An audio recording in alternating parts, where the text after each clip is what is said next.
మూసీ పేరిట హైదరాబాద్ లో వేలాది ఇండ్లు కూలగొట్టే ప్రయత్నం చేస్తా ఉన్నాడు, నోటీసులు ఇస్తా ఉన్నాడు. అంటే రేవంత్ రెడ్డి అంటేనే విధ్వంసం. అయితే ఇండ్లు కూలగొడతాడు, చెట్లు కొడతాడు, హైడ్రా పేరిట కొడతాడు, ఖమ్మంలో కొడతాడు, హైదరాబాద్ లో కొడతాడు. కూలగొట్టుడు తప్ప కట్టింది ఒకటన్నా ఉన్నదా? అభివృద్ధికి కేర్ ఆఫ్ అడ్రస్ కేసీఆర్, విధ్వంసానికి care of address Revanth Reddy. ఇవాళ ఏమీ చేసింది లేదు, అంతా మోసం. నేనెక్కడో మాట్లాడిండు, మీరు టీవీలో చూసి ఉంటారు.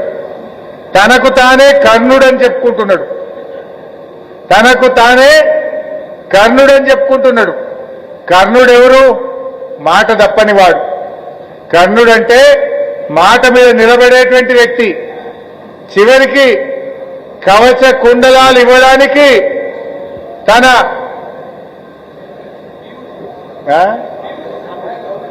తన ఛాతిని చీరి కవచ కుండలాలు అందించినటువంటి వ్యక్తి, మాట మీద నిలబడే వ్యక్తి కర్ణుడు.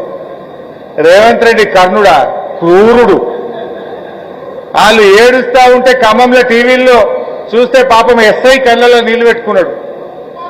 అక్కడ పోయి నిలబడ్డ ఎస్ఐ ఆ ఇండ్లు కూలగొడుతా ఉంటే గుండెలవిసిపోయే విధంగా అక్కడ అక్క చెల్లెలు ఏడుస్తుంటే పాపం ఆ బందోబస్తుకు పోయిన ఎస్ఐ కళ్ళల్లో కూడా నీళ్లు ఆగలేదు.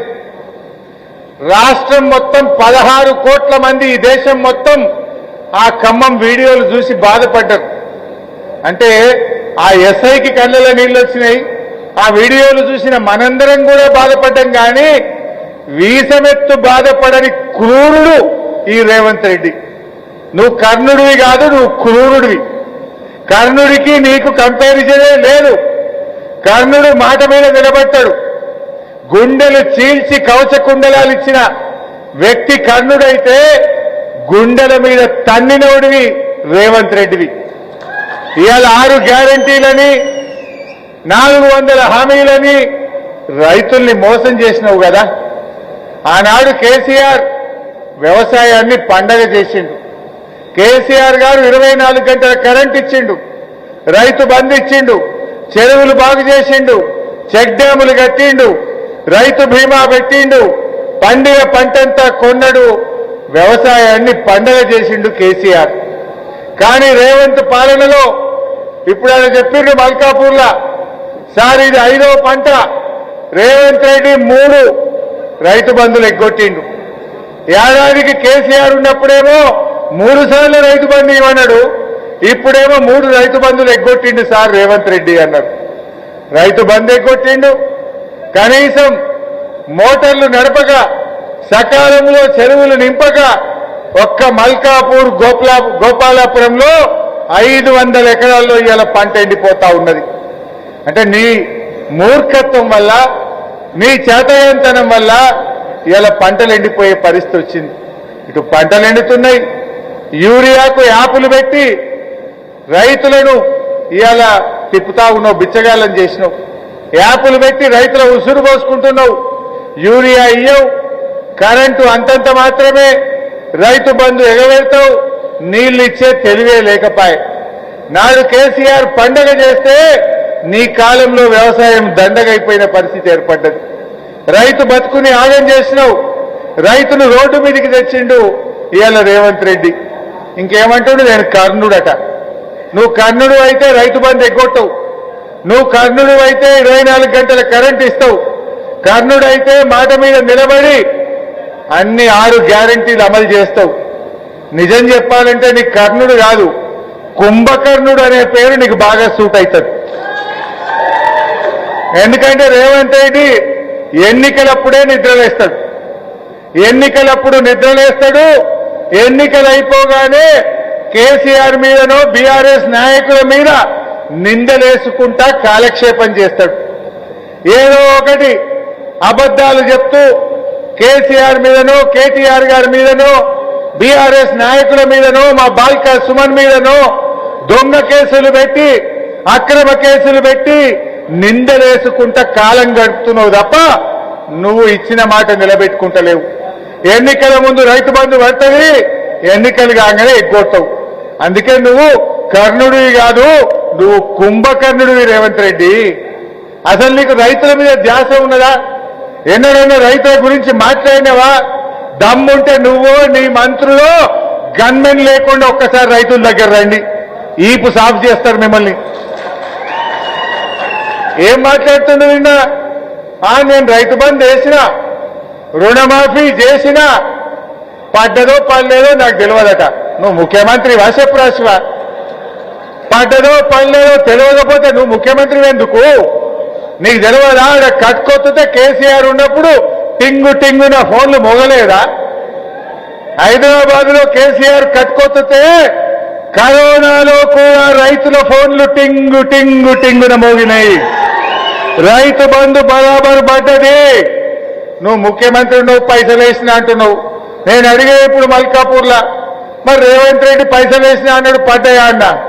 ఏడబడ్డాయి సార్? వేసిన ముఖం అయితే పడాయా సార్? ఆయన వేయలేదు సార్, అబద్ధం చెప్తుండు అని ఇలా మల్కాపూర్లో గంగాధర మండలంలో రైతులు చెప్తున్న పరిస్థితి. ఎంతకాలం ఈ డ్రామా? నీకు బూతుల మీద ఉన్న ధ్యాస రైతుల మీద లేదు రేవంత్ రెడ్డికి. ఎంతసేపు నీ పేగులు వీకి మెడలేసుకుంటా, లాగుల తొండలు జరగొట్టా, కండ్ల గుడ్లు వీక్తా, నిన్ను జైల్లో పెడతా, నీ మీద కేసులు పెడతా, ఈ చిల్లర మాటలు తప్ప నీకు ఎప్పుడైనా రైతుల మీద ధ్యాస ఉన్నదా? ఒక్కనాడన్నా ఆలోచన చేసినవా? అంత జూటా మాటలు రేవంత్ రెడ్డి. నిన్న అంటున్నాడు, కేసీఆర్ గొల్లోళ్ళ గొర్రెలిచ్చిండు, ముదిరాజులకు చేపలిచ్చిండు, ఏం చేసిండు కేసీఆర్ అంటుండు. కేసీఆర్ గొల్లోళ్ళ గొర్రెలిచ్చిండు, ముదిరాజులకు చేపలిచ్చిండు, మా ఎస్సీలకు దళిత బంధు ఇచ్చిండు, రైతులకు రైతు బంధు ఇచ్చిండు, వాళ్ళ పిల్లలు చదువుకోవడానికి మా గంగుల కమలాకరన్న నాయకత్వంలో 119 గురుకుల పాఠశాలలు పెట్టిండు, 30 డిగ్రీ కాలేజీలు పెట్టిండు. బీసీలకు ఒక్క డిగ్రీ కాలేజీ లేకుండే మా కమలాకరన్న నేతృత్వంలో బీసీ ఆడపిల్లలు చదువుకోవడానికి 30 గురుకుల డిగ్రీ కాలేజీలు పెట్టిండు. ఒక్క సంవత్సరం బీసీలకు 119 గురుకులాలు పెట్టిండు కేసీఆర్. పిల్లల కోసం గురుకులాలు పెట్టిండు, తండ్రులకు గొర్రె పిల్లలు ఇచ్చిండు, చేప పిల్లలు ఇచ్చిండు, ఏం కావాలంటే అది చేసిండు. నీ ముఖానికి నువ్వు అది చేయలే, ఇది చేయలే. నువ్వు గొర్రె పిల్లలు బంద్ పెట్టావు, చేప పిల్లలు బంద్ పెట్టినావు, గురుకుల పాఠశాలలకు అన్నం కూడా చక్కగా పెట్టలు, పిల్లల్ని దవాఖాన్ల పాలు చేసినావు. కేసీఆర్ 1,67,000 ఉద్యోగాలు ఇచ్చిండు, నువ్వు అది కూడా ఇయ్యలేదు. కేసీఆర్ ఎవరికేం కావాలంటే అది చేసిండు. ఉద్యోగాలు ఇచ్చేటోళ్ళకు ఉద్యోగాలు తెచ్చిండు, పిల్లలు చదువుకోవడానికి గురుకులాలు పెట్టిండు, తల్లిదండ్రులు బతకడానికి గొర్రెలు ఇచ్చిండు, బీసీ బంద్ ఇచ్చిండు, చేప పిల్లలు ఇచ్చిండు, దళిత బంద్ ఇచ్చిండు, రైతు బంద్ ఇచ్చిండు, నీళ్లు ఇచ్చిండు, కరెంట్ ఇచ్చిండు, బంగారం వల్ల పంటలు పండించిండు. నువ్వేం చేసినావు?